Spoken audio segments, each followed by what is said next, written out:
Merhaba değerli takipçilerim, değerli izleyicilerim. Hacer'in Lezzetleri YouTube kanalımdan herkese sevgiler ve selamlar. Sizler için harika bir poğaça tarifi vereceğim. Evinizde bu şekilde bir rende varsa bu tarifi mutlaka deneyin.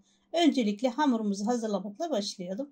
Kasemize 1 tatlı kaşığı kuru maya, 1 yemek kaşığı şeker, 1 çay bardağı ılık süt, 1 çay bardağı ılık su,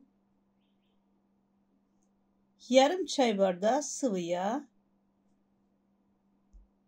Ben bir tepsilik yaptım. Bir tane yumurtanın akı. Daha fazla yapmak isterseniz malzemeleri artırabilirsiniz. Karıştıralım. Mayamız aktif hale gelsin. Şekerimiz erisin. Unumuzu ilave edelim. Azar azar kontrollü bir şekilde. 1 tatlı kaşığı tuz ilave edelim. Hamurumuzu spatula ile güzelce toparlayalım.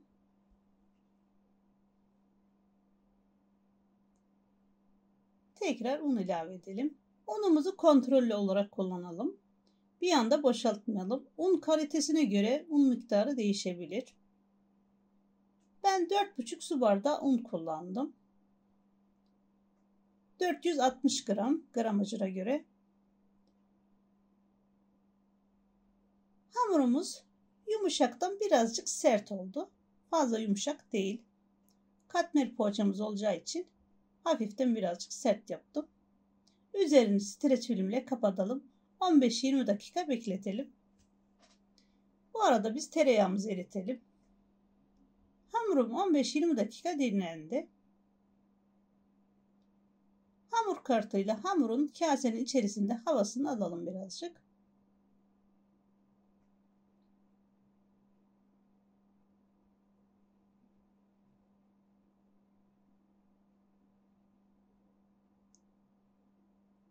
Hamurun masada 1 dakika bu şekilde havasını alalım. Beze haline getirelim. Önce 2'ye, daha sonra da 4 parçaya ayırıp her parçayı 3'erli olacak şekilde keselim.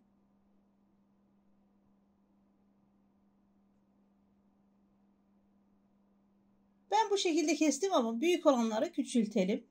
Bir tane alacağım beze 2 tane aldım. Onu sonradan küçülttüm.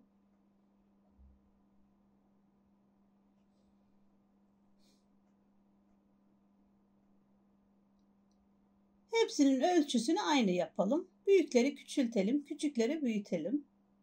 Fazla olanları uç kısımlarından alalım.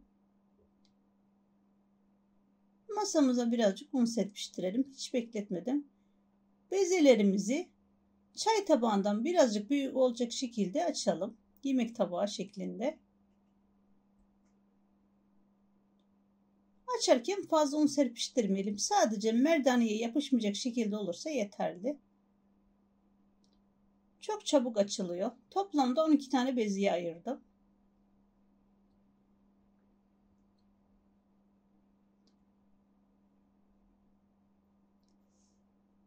Çok az un serpiştirelim. Fazla büyük açmıyoruz. Çay tabağından birazcık büyük. Tatlı tabağı kadar olsa yeterli. Gördüğünüz gibi çay tabağından hafif büyük. Bezelerimin hepsini açtım. Son bezemi de açıyorum.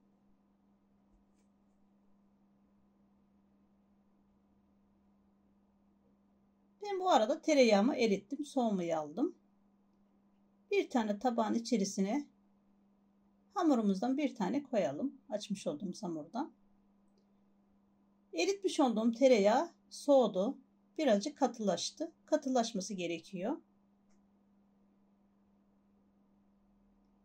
Bol bol sürelim. İkinci katını koyalım. Bol bol tereyağı sürelim.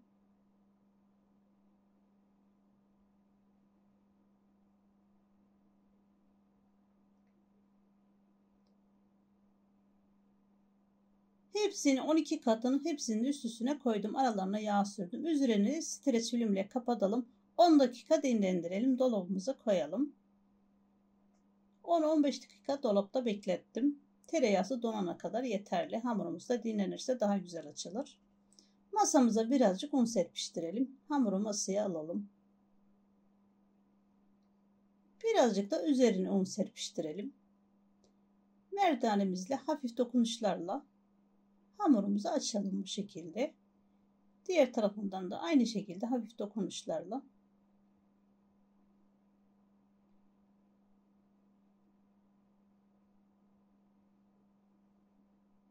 açarken bir yanında ezmeyelim. Hafif hafif dokunuşları açalım. Ters çevirelim. Her tarafı da aynı şekilde açılsın. Yapışan tarafa un serpiştirelim. Hamurumuza kare bir şekil verelim.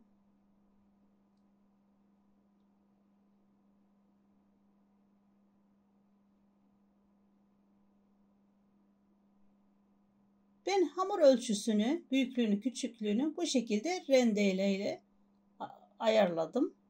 Bu şekilde rende varsa ayarlayabilirsiniz. 4 parmak genişliğinde, 4 parmaktan birazcık daha geniş, 4,5 parmak. Ben rendeyle daha kolay çizdim.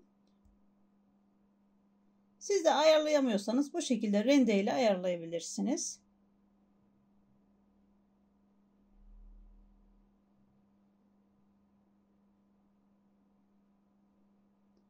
Bu şekilde rende yoksa buna benzer herhangi bir aparat da olabilir.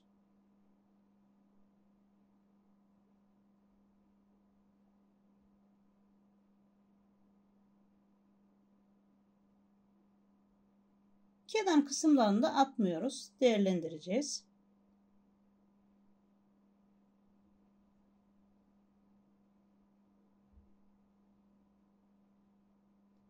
Diğer tarafında aynı şekilde kare bir şekil veriyoruz.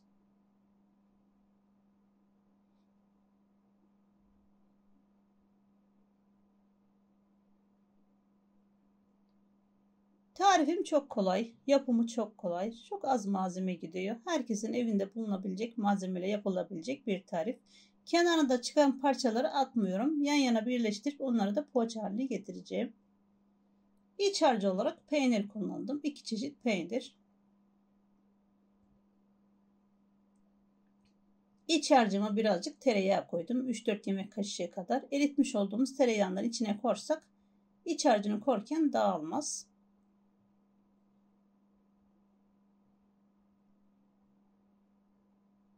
Uç kısımlara gelecek şekilde birer tatlı kaşığı korsak yeterli.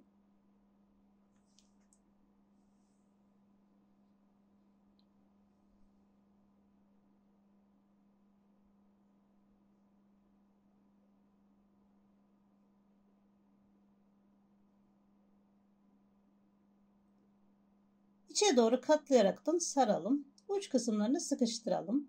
Açılmasın.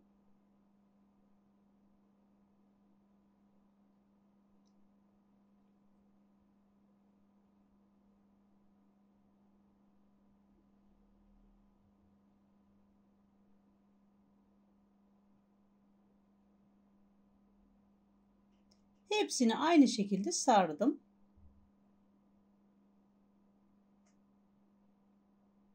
Görüyorsunuz. Tepsimize bu şekilde dizeceğiz. Birazcık açılan kısımlarını sıkıştıralım. Elimizle birazcık da masada yuvarlayalım. Hepsinin ölçüsü aynı olsun.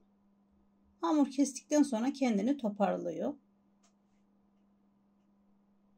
Tepsimize dizelim.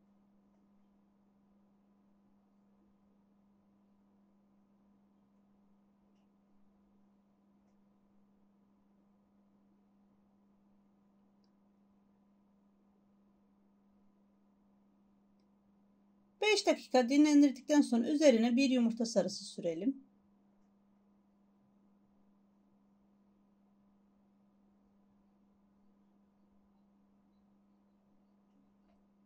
Önceden ısıtılmış 180 derece fırınımıza verelim. Alt üstü nar gibi kızarana kadar pişirelim. Poğaçalarımız çok güzel pişti. Çok da güzel kabardı. Yumuşaklığını görüyorsunuz. Pamuk gibi oldu. Benim yaptığım malzemelerden bir tepsi poğaça çıktı. Daha fazla yapmak isterseniz malzemeleri artırabilirsiniz. Bu şekilde yapıp dolaba da koyabilirsiniz soğuduktan sonra. İster kahvaltıya ister çocuklarınızın beslenmesine nasıl isterseniz o şekilde tüketebilirsiniz. Poğaçamıza doku testi yapıyoruz. Gördüğünüz gibi katları tek tek ayrılıyor. Yumuşacık, çok da lezzetli oldu. Evet arkadaşlar, Videomu buraya kadar izlediyseniz, her nereden izliyorsanız, hangi ülkeden izliyorsanız, izlediğiniz ülkeyi yazarsanız, belirtirseniz ben de hangi ülkeden izlendiğimi anlarım. Videomu buraya kadar izlediyseniz beğenip paylaşmayı unutmayın. Bildirim zilini açarsanız bundan sonra gelecek güzel tariflerimden haberdar olacaksınız. Beni izlediğiniz için çok teşekkür ediyorum. Afiyet olsun.